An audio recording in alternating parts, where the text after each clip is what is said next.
But I'm Mike Wilbon. Jimmy Garoppolo is reportedly considering retirement tone. You ever think about hanging it up? I'm Tony Kornheiser. I thought I'd retire when I turned 90, but 6 years later, going strong, huh? Wow, you're on the Betty White plan, apparently. Yeah. If those numbers were accurate, which they're not. No. There's no Betty White plan. Not to quite 100. 90. You know? Hope to get to 90, but not quite 90 at the moment. Welcome to PTI, boys and girls. In today's episode, the Giants trade Dexter Lawrence to the Bengals. A.J. Brown appears to be New England bound, and the Stanley Cup playoffs are underway. But we begin today with the NBA playoffs. All 16 teams have now played one game. The teams you would expect to win big, Oklahoma City, San Antonio, Boston, they all won big. But there were two rather surprising results. The Lakers beat the Rockets, shooting 61% from the field and 53% from three. And the 8 seed in the East, Orlando, beat the 1 seed, Detroit, in Detroit by 11 points. Wilbon, which game gave us the more surprising result? Orlando. Not close. Orlando. And Tony, it didn't start out the season with that being a surprising result if you look forward. I thought Orlando was going to be like a 4 seed, maybe have home court advantage in the first round of the playoffs. When you got Banchero and Wagner, these guys are just as talented as Cade Cunningham in various ways, different ways. Banchero's overall number 1. Orlando's supposed to be better. Orlando was a disappointment all season. They woke up and beat Charlotte, beat the daylights out of Charlotte to get to face Detroit. And then they go up to Detroit where you think, okay, Cade Cunningham is back. Detroit's there in full. Detroit's going to flex on Orlando. No, Orlando now, 2 games in a row, has looked like a team that's a real threat in the East that most people thought were going to be a threat going in. So I don't know why they weren't what they were supposed to be in the regular season. It's only a 2-game sample. That's all. But wow, come on, that's a good game. I'm going to go the other way. I happened to watch both these games. I don't know how it happened. Maybe the Nats games were over. Maybe the golf was over. But I lucked into watching both these games, and I would disagree with you in this regard. I think the Lakers winning is a bigger deal. And I understand Kevin Durant didn't play. I saw that. But I didn't think the Lakers could win any games without Doncic and Reeves. I did not. Even with Kevin Durant out. No, and I didn't think they could shoot like they shot. I did not. You know, the Rockets last led at 4-2. The Lakers from the beginning of the game did very well. People need to realize this. You only get assists on made baskets. It's not nice passes. The basket has to be made. LeBron James had 8 assists in the first quarter. Yeah. He had 10 in the first half. Luke Kennard did not miss. He went 5 for 5 from 3. He had 27 points, which is more than he had in any regular season game. So to me, you know, that was most surprising. I thought the Lakers couldn't shoot like that forever, but they did in that game shoot like that forever. I understand what you're saying about Orlando because you were one of those guys. We've had a number of guys on this show who pointed at Banchero specifically and said he's not having what we think he's supposed to have. That's right. And a lot of people said, and the coach is coaching for his job, and it's not his fault, it's Banchero's fault, right? And I agree with that. I think it's a surprise because it's a 1-8. But I agree with you that Orlando has quite a bit of talent. You do. Do you want to hear a short, odd fact that I think is relevant here? Sure. Okay. The Detroit Pistons have now lost 11 straight home playoff games. This stretches back to 2008. That's over 5 series now. That's not a small sample now. No. So and it's loud, it's passionate, it's a great place to watch a game, and they don't win. So now every pro team has about 12 assistant coaches, if not more. Do they have a team psychiatrist? Because they need a team psychiatrist. 11 in a row at home is never supposed to happen. No, and that's just not very Detroit-like. So but going back for a second, if Kevin Durant doesn't play, and we don't know, it's a knee, it doesn't sound like it's something that's supposed to keep him out for a whole series. If Kevin Durant doesn't play, the Lakers will win that series. Plain and simple. Okay. You take away Durant. I didn't see that. I didn't see that. That cancels out Luka, right? It's Luka and Reeves. It's like 45 points. You know, it's a lot of points. Man, Orlando. Can Orlando win the series? From what you saw yesterday. Don't go down. I know you always say 3 weeks away. Game 1 is the easiest game. No, the series. No, but it's 3 weeks away till the end of the series. It's going to go on forever. Stop. About 10 days. Stop. It doesn't go on for that long. Let's move to the intriguing results from opening weekend of the Stanley Cup playoffs. The Sabres were down 2-0 to the Bruins with less than 8 to play, and then scored 4 times to get their first playoff win in 15 years. The Golden Knights kept rolling under Torts, winning their opener over the Mammoth, and the Canadiens topped the Lightning in OT. Tone, your biggest NHL headline from the weekend was what?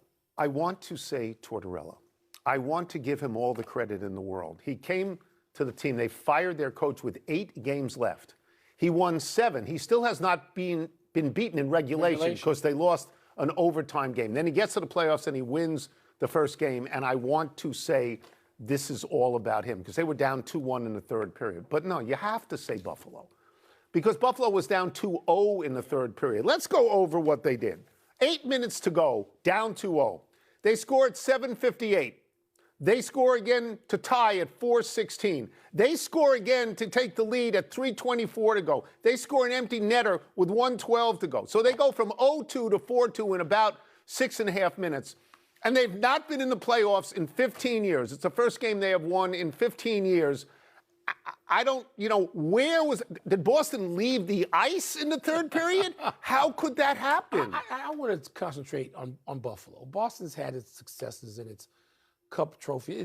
Boston's had everything. Buffalo, it's been so long, and people who were in that building say it was dead.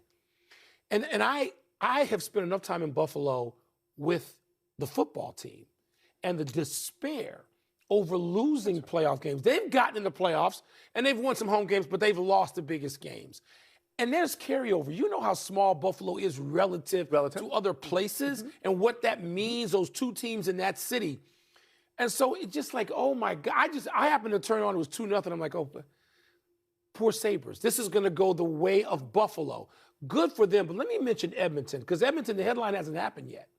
Edmonton hasn't played yet. They're going to play Anaheim tonight. And guess who's back after a month away? Leon Draisaitl. Yeah, he's a great player. Leon Draisaitl, who was having a great season when he got hurt and was said to, he's going to miss the regular season, the rest of it. He did. But he's back for the playoffs.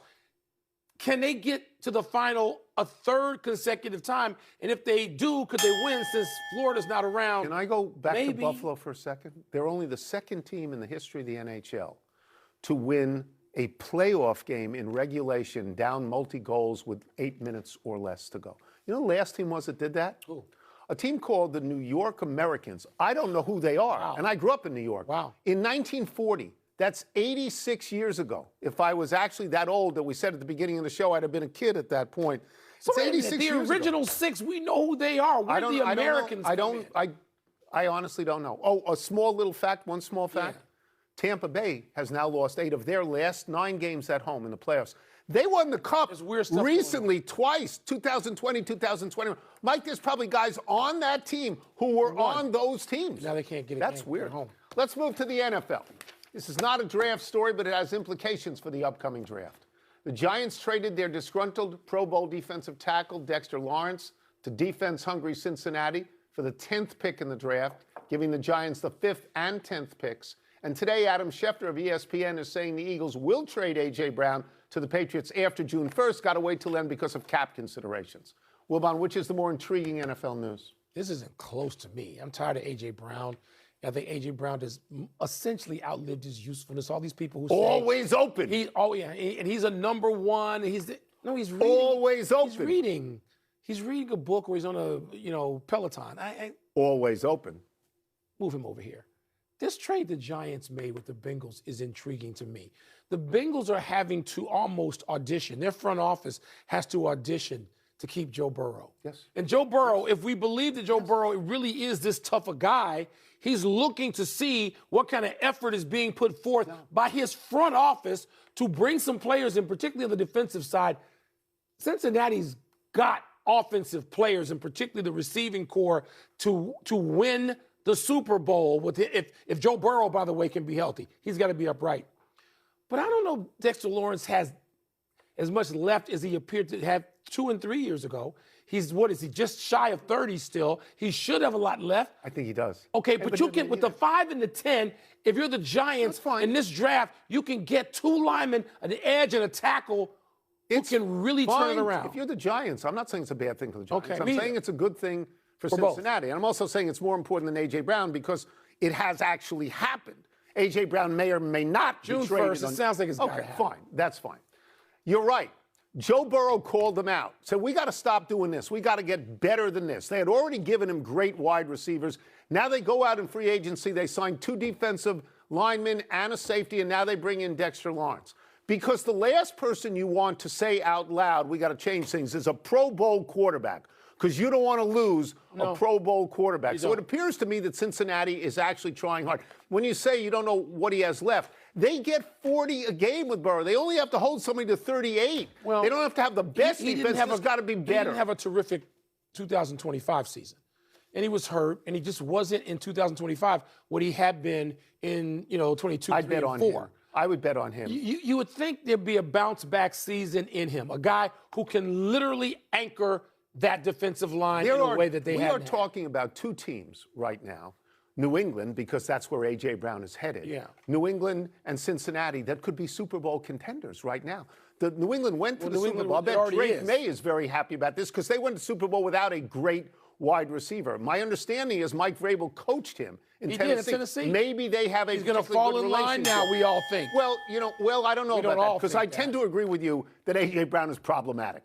But it's overstated always at this open. point. Always open. Let's take a break. Coming up, our thoughts on David Robinson and Tim Duncan turning out to watch Victor Wembanyama's first playoff game. And Matty Fitzpatrick and Scotty Scheffler battled down to the wire at Harbortown. I watched that. You did too, because we were on the phone. I did. We're the only 2 people on this network that watched that. That made me very happy yesterday. And you were terrified. Time to validate the viewers in mail time. I'm going to get the first one and read it to you. Mail time? Validation. Need some glasses. What's your word for seeing David Robinson and Tim Duncan turn out to watch Wemby score 35 in game 1? This was great. They couldn't put the 2 of them on the screen enough for me. Somebody who covered the entire careers of both Tim Duncan and, yes, David Robinson from the time he was in high school in Northern Virginia, right around the corner from where we sit. And I love seeing them on the screen. Old goats. That's my word. Old goats. Old goats. And by the way, that's a Billy goat right there on the screen now. And he is, we talked about this on your podcast this morning, you can't turn away. If Victor Wembanyama's playing, the moves he makes, the defense he plays, he's got at some point, with Drew Holiday, it looks like he's shooting over a small building.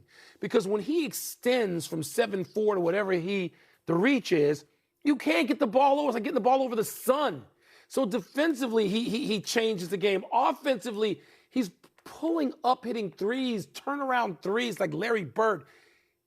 It's unbelievable. He is going to be in the GOAT discussion in a minute and a half. Yeah. But those are old goats that we're watching. So a couple of months ago, you started acting like his press agent, and you're back there. So it makes me happy. Yep. Even though I was saying to you they were the best team in the league at that point, and you said, oh, no. But I believe they are the best team. I just don't think they can So my win. word is lineage, as in, ancestral lineage. Because you start with David Robinson. He plays there 8 years. Tim Duncan joins him. He and Robinson win 2 together, and Duncan wins 3 more. All right? And so they go to see if this kid is the real deal. The same as us. We all want to see the same thing. There is something going on now in basketball and baseball where it is possible with Wembanyama and Shohei Ohtani that we're watching the greatest players of all time. Possible. I mean, we're going to, down the line, so we're going to look back and say, okay. Wembanyama was asked if the weight of their presence was intimidating in any way. And this is his quote. I wouldn't say weight, no. I would say I feel safe. It feels like if you trip, there are a lot of hands ready to catch you. That is such a great quote and makes those guys feel so good. Yeah, it's really amazing. It's really amazing. He is amazing. Am I reading this? Yes, you read. Is it another Wembanyama email? No. Okay. Are you more focused on Matt Fitzpatrick winning at Harbortown or Scotty Scheffler nearly chasing him down? Well, Scotty Scheffler did chase him down. He did. Because on the 18th hole, Matt Fitzpatrick bogeyed, causing a playoff. I was on the phone with you. You were distraught. Yeah. You thought Northwestern Purple was going to go down in a heap in that playoff. Yeah. And I had to talk you out of all of this screaming nonsense because what happened in that playoff? How about that shot right there? The 4-iron. Right, a 4-iron, 202 yards to 13 feet. And Scheffler may have been rattled because his shot came up short, so he was not going to birdie that hole. Matty Fitz knocks it in the way that he had that par-saving putt on 11, and he wins, and he's now number 3 in the world. Yes. Matt Fitzpatrick. So you should feel, and by the way, Scottie Scheffler finished second in the Masters, finished second at Harbortown. Yeah. He's always, you have to always put your head on a swivel. You have to look at him. You do. And that's what Matty Fitz might have looked away at some point and flubbed that chip that wound up about 22 feet short. But what's the hole before. Important to point out is Matt Fitzpatrick has now won one more tournament than Scottie Scheffler this season. This year, yes. 2-1. Mm-hmm. And he lost one in a playoff. Matty Fitz did. I mean, he's having a great summer. He mentioned he's number 3 now. Yeah, hasn't caught Scottie yet, and Scottie's still number 1. Yeah. But this, you know what? He's won something called the U.S. Open. Okay. So Matt Fitzpatrick not his first rodeo. Into this summer. Not his first rodeo. Right. That's right. And it's the second time he's won at Harbortown. Yep. And I just think that this sets up pretty well if you want to look at something that could be budding, a matchup. I'm not going to say a rivalry for the coming weeks. We got the PGA and then some tournaments, and then we got the Open. Do you know Rory's going to play in these 2? I mean, you know that. He's number 2, distant 2. Rory is going to play. Distant 2. Isn't Harbortown where they give you that plaid jacket? Yes. That's the plaid jacket. Would you wear that on the air? No. No, I would. I'd wear it. I'd wear it on the air. Send me a plaid jacket from Harbortown. Don't send them a jacket. That's enough email. 42 long. Let's take one last break. Still to come, the Mets losing streak. The Mets of your youth. It reaches 11. And was this hug the last one? Steve Kerr, Steph Curry, and Draymond Green are going to share during the game. That's one of the greatest playoff shots I've ever seen. Matty Fitz's second shot. It was on amazing. 18. Yeah. That shot. But I mean, there are not that many playoffs, so you're not judging it against that many things. That's a great shot. You wonder if Scottie Scheffler got rattled. Does he get rattled? I don't think so.